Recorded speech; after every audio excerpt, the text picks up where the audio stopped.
Bonjour, aujourd'hui je vais vous présenter un exercice qui est dans la continuité de la vidéo sur les formules de dénombrement. Cet exercice va particulièrement utiliser les formules de combinaison. C'est un exercice que j'ai trouvé sur Math Training, donc c'est un site de maths qui entraîne, qui prépare au concours d'Olympiade. Euh, si vous voulez réfléchir au problème, mettez pause, l'exercice sera sur le côté. Et si vous voulez directement la solution, je vais vous la donner. Dans cet exercice, il faut créer un comité de 5 personnes en utilisant au minimum 3 professeurs. Euh, donc, il y a une condition, c'est qu'un professeur particulier et un élève particulier que j'ai entouré en rouge ici ne peuvent pas être ensemble dans le comité. Donc, on va d'abord faire dénombrer le nombre de façons de créer le comité avec 3 professeurs ou plus, ou 3 ou 4 professeurs. Et après, enlever le nombre de façons où le professeur P1 et l'élève E1 sont ensemble dans le comité. Donc pour ça, on décline deux cas. Celui où il y a 3 professeurs. Et du coup, pour combler le comité, euh, il faut 2 étudiants. Donc et 2 étudiants. Et l'autre cas où il y a 4 professeurs et un étudiant. Donc pour ça, on va utiliser les formules de combinaison, comme je vous ai dit.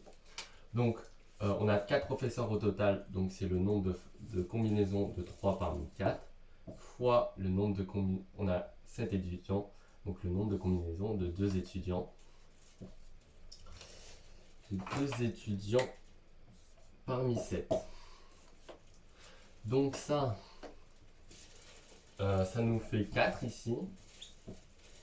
Je vous laisse appliquer la formule.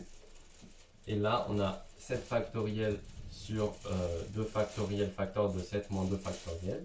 Donc ça nous fait 7 fois 6 sur 2, ça nous fait 42, 21. 21 fois 4, 81. Je vais mettre en bas. Et là, on a 4 professeurs, donc le nombre de façons de combinaisons de choisir 4 professeurs parmi 4. Fois le nombre de combinaisons de choisir un étudiant parmi les 7. Ça, c'est plutôt simple. Donc 4 parmi 4, ça fait 1. Fois 1 parmi 7, ça fait 7. Donc ça fait 1 fois 7, ça fait 7.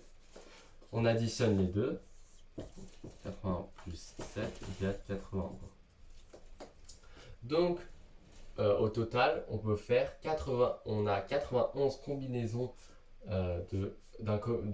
pour faire un comité de 5 personnes avec au minimum 3 professeurs.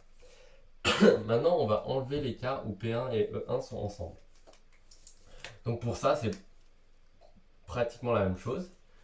On va considérer qu'ils sont ensemble, donc que P1 et E1 sont ensemble. Il reste 3 places dans le comité. Donc on va encore décliner deux cas. Le cas où il reste 2 professeurs et un étudiant. Donc pourquoi 2 professeurs et un étudiant? Il faut 3 professeurs au minimum, donc on a déjà un professeur, du coup il nous reste 2 professeurs. Et 2 étudiants, on a déjà un étudiant, du coup il nous reste un étudiant.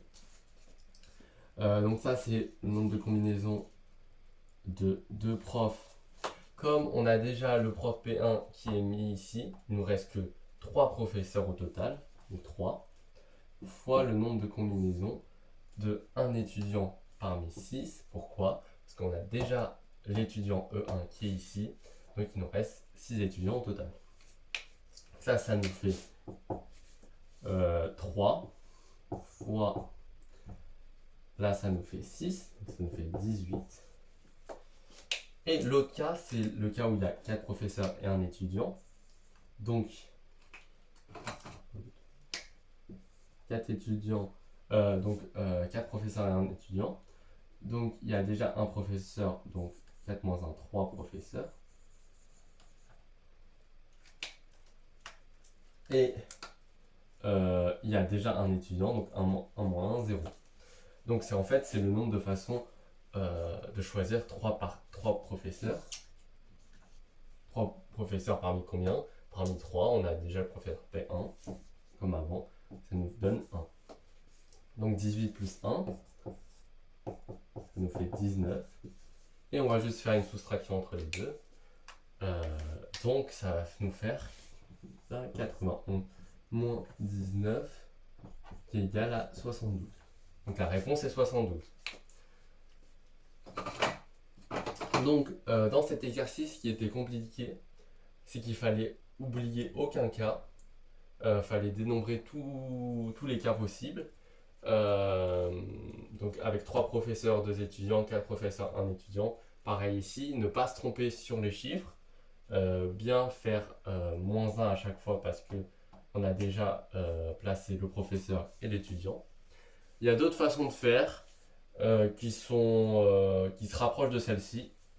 Donc si vous avez fait autrement, n'hésitez pas à partager. Et si vous avez des questions sur la solution, n'hésitez pas à commenter pour que j'y réponde. Et on se retrouve pour un autre exercice ou une autre leçon.